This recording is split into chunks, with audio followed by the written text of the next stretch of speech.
चलिए समझते हैं। सेट नंबर 1 51 नंबर क्वेश्चन से हम लोग चलेंगे।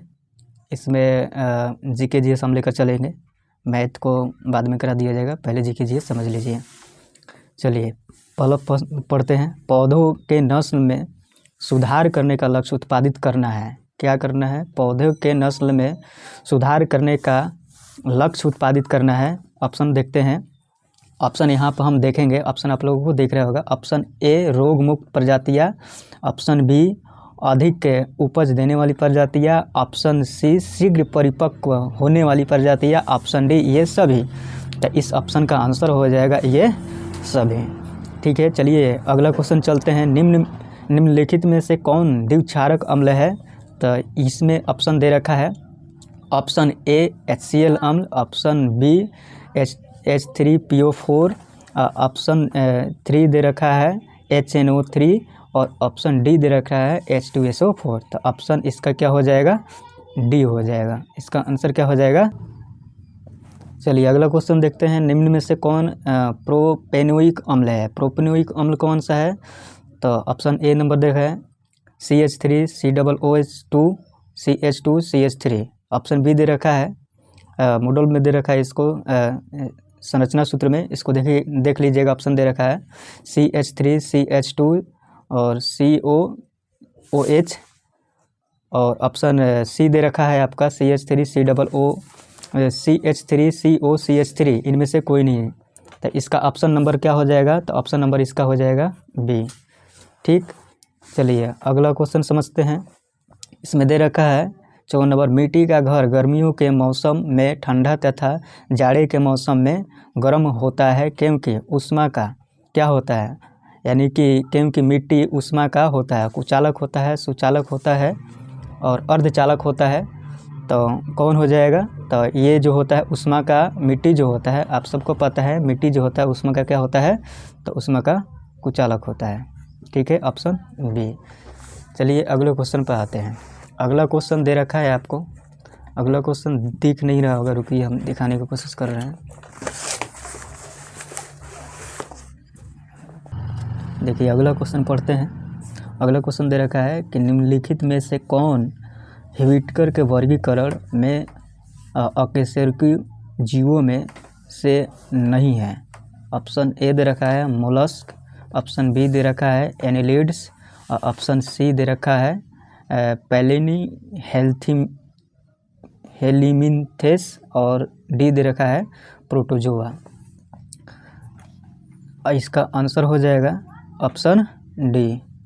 कौन हो जाएगा? Option D, protozoa. अगला क्वेश्चन पढ़ते हैं। जिन कोशिकाओं में गुणसूत्रों के 2 से अधिक पूर्ण सेट होते हैं कहलाते हैं, से क्या कहते हैं? आगे इसका ऑप्शन देखते हैं। अगुणित, द्विगुणित, बहुगुणित और यहाँ पे हो जाएगा बहुसंकर। यानी कि यहाँ पर कहने का मतलब क्या है कि 2 से अधिक गुणसूत्र जिसमें होंगे, 2 से अधिक जिसमें गुणसूत्र होंगे उसे क्या कहेंगे? बहुगुणित। क्या कहेंगे? 2 से अधिक होंगे तो बहुगुणित कहेंगे। निम्न में से किस ईंधन को पर्यावरण स्नेही माना जाता है? किस ईंधन को पर्यावरण स्नेही माना जाता है? तो पेट्रोल, डीजल, द्रवित पेट्रोलियम गैस और ऑप्शन डी दे रखा है सपिंडित प्राकृतिक गैस। तो इसका आंसर हो जाएगा ऑप्शन डी, सपिंडित प्राकृतिक गैस। अगला क्वेश्चन देखते हैं। मानव मस्तिष्क निम्न में से कौन सा भाग वृद्धि एवं चतुराई का केंद्र होता है? ऑप्शन दे रखा है सेरिब्रम, ऑप्शन दे रखा है सेरिब्रम और ऑप्शन बी दे रखा है मेंडुला और ऑप्शन सी दे रखा है सेरिबेलम और ऑप्शन डी दे रखा है हाइपोथैलेमस। तो इसका आंसर जो हो जाएगा आपका ऑप्शन ए हो जाएगा सेरिब्रम। क्या होगा? Option A cerebrum. आगे क्वेश्चन चलते हैं। अगला क्वेश्चन में दे रखा है कि निम्नलिखित में से किसमें त्रिगुणित केंद्र पाया जाता है? ऑप्शन ए दे रखा है कितना फल में पाया जाता है, ऑप्शन बी में दे रखा है बीज में पाया जाता है, ऑप्शन सी में दे रखा है युग्मनज में पाया जाता है, ऑप्शन डी में दे रखा है भ्रूणपोष में पाया जाता है। तो आप इसको थोड़ा सा देखिए, सेट पढ़ने का मतलब ये होता है कि हम ऑप्शन बोल रहे हैं तो उसको सुनिए और अपने से कोशिश कीजिए लगाने के लिए, ठीक है, जब तक हम आंसर ना बोल दें। अगर आंसर बोलने के बाद आप लगा रहे हैं तो गलत है, ठीक है। अगर नहीं है लग पा रहा है तो इसको सुन करके याद कीजिए, ठीक है। चलिए, तो इसका क्या हो जाएगा आंसर? तो इसका आंसर डी हो जाएगा, ऑप्शन नंबर डी, भ्रूणपोष।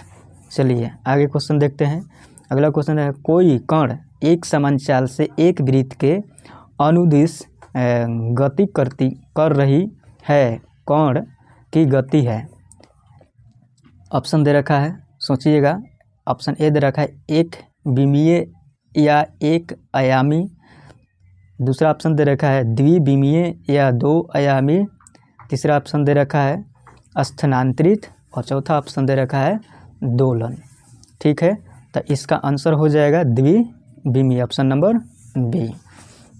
चलिए अगले क्वेश्चन पर चलते हैं, ठीक है। ये सब बेसिक चीज़ें हैं, आप लोग बस इसको याद कीजिए, ठीक। क्वेश्चन नंबर 61 पर चलते हैं। तो इसको क्या दे रखा है, जी का यानी कैपिटल जी का वर्तमान मान्य है लगभग, इसका मान्य क्या हो जाएगा? तो ऑप्शन नंबर क्या हो जाएगा? ऑप्शन नंबर हो जाएगा ए दे रखा है 6.673 गुणे 10 के power minus 11 newton metre square पर केजी स्क्वायर -2, और बी दे रखा है 6.73 गुणे 10 के power 11 newton metre square KG -2, और सी दे रखा है 6.73 गुणे 10 के power newton metre square KG square, और डी दे रखा है 9.8 मीटर सेकेंड स्क्वायर। तो इसमें से कौन सा हो जाएगा? तो आप समझिए, इसका कैपिटल जी का मान होता है ये वाला, यानी कि 6.673 गुणे 10 के पावर 11 न्यूटन मीटर स्क्वायर पर -kg2, ठीक। चलिए अगले क्वेश्चन पर चलते हैं। अगला क्वेश्चन दे रखा है आपका कि 900 kg पर मीटर क्यूब घनत्व का एक ठोस तेल पर तैरता है तथा वह तेल 1000 kg पर घन के घनत्व के पानी पर तैरता है, तो तेल का घनत्व kg पर मीटर क्यूब में होना चाहिए। अब कितना होगा? ऑप्शन दे रखा है आपका, ऑप्शन दे रखा है यहाँ पे कि 950, ऑप्शन दे रखा है 850, ऑप्शन सी दे रखा है 800, और ऑप्शन डी दे रखा है 1050, यानी कि इसका मतलब कि कितना घनत्व होना चाहिए। तो इसका आंसर आपका हो जाएगा कितना? 950, ऑप्शन नंबर ए हो जाएगा, ठीक। ये न्यूमेरिकल है, बनाइएगा तो बन जाएगा, ठीक है। ना तो इस तरीक़े से आप याद इसको कर सकते हैं, यानी कि 1000 का चीज़ें दे रखा है, यानी कि इसका घनत्व तो टोटल तेल का इतना दे रखा है और उसका दे रखा है कितना? 900। तो उससे मतलब कि ये कितना का अंतर पे है, डिफरेंस पे है, तो 100 का डिफरेंस पे है, ठीक है। तो इसको इस तरीक़े से आप निकाल सकते हैं, ठीक। चलिए अगले क्वेश्चन पर चलते हैं। बाहरी कान कहलाता है, बाहरी कान कहलाता है। ऑप्शन ए दे रखा है कर्ण पल्लव, ऑप्शन बी दे रखा है कर्णावर्त, ऑप्शन सी दे रखा है कर्णपट, ऑप्शन डी दे रखा है मुगदरक, यानी कि इसमें से कौन है? बाहरी कान को क्या कहते हैं? बाहरी कान को क्या कहते हैं? तो बाहरी कान को हम लोग कहते हैं कर्ण पल्लव, ऑप्शन नंबर ए कर्ण पल्लव, ठीक है। तो चलिए अगले क्वेश्चन पर चलते हैं। अगला क्वेश्चन दे रखा है निम्नलिखित में से मिट्टी के कटाव का प्रमुख कारण है। मिट्टी के कटाव का प्रमुख कारण क्या है? वन, सोपानी कृषि, जल, इनमें से कोई नहीं।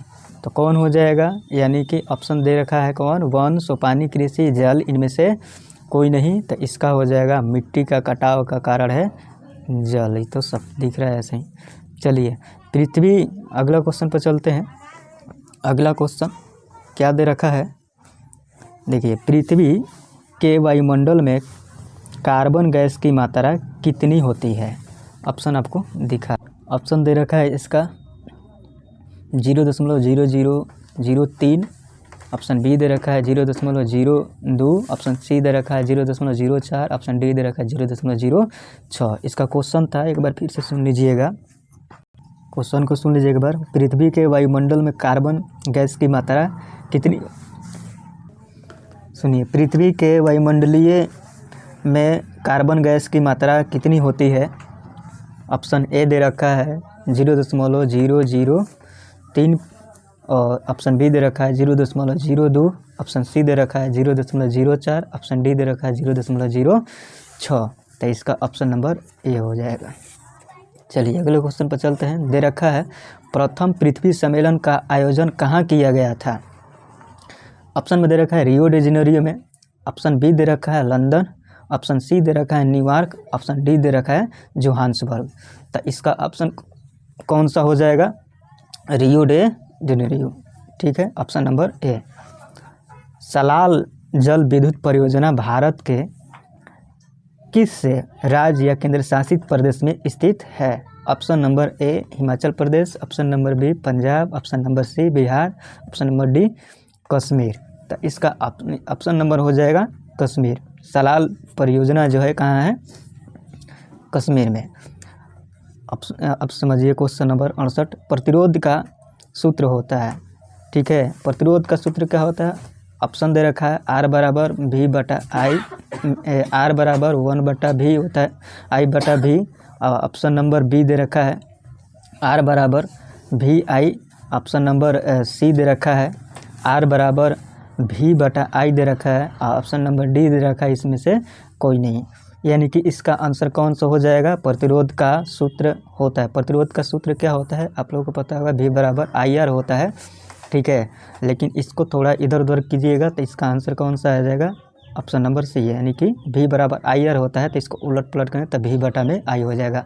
R बराबर यानी प्रतिरोध का पूछा है तो ठीक है, आप निकाल सकते हैं। चलिए, स्विच लगाए जाते हैं, स्विच लगाए जाते हैं ठंडे तार में, गर्म तार में, अर्थ तार में, और कभी ठंडे तार में तो कभी गर्म तार में। ठीक है, तो इसमें हम देख रहे हैं इसका ऑप्शन कौन हो जाएगा? ऑप्शन नंबर बी, यानी कि स्विच लगा देते हैं गर्म तार में। अगला क्वेश्चन है सरल सूक्ष्मदर्शी में किसका उपयोग होता है? अवतल दर्पण का, उत्तल दर्पण का, अवतल लेंस का, उत्तल लेंस का। तो इसका आंसर हो जाएगा ऑप्शन नंबर डी। ठीक, चलिए आज साइंस का इतना रहा। अगला हम लोग कराएंगे जीके। ठीक है, पहले इतना देखिए।